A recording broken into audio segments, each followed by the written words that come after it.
Mahal na. Ang sagot sa daga, sipag lang kasi yan. Sa sipag mo, pagka nahuli ka, nakakalibre ka na. Libre ko lang. Libre ko lang. Pagkatapos, alam mo, marami naman yung nahuhuli mo.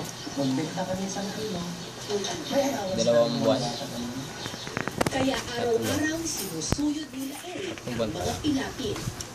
Yan naman, So actually, important ito para sa mga daga na habitat kasi malapit sa water source, tapos yung dun sa kabilang side, yun yung pagkain nila, yung palay. Tapos masukal pa siya. So usually, gumagawa sila ng mga butas dito sa mga lupa dito.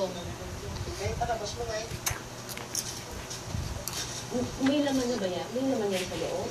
Kung ang mga dagang syudad nakatira sa mga kanal at imburnal, ang mga dagang bukid gumagawa ng tunnel system o mga butas sa pilapin. So, ang ginagawa nila ay tinatakpan nila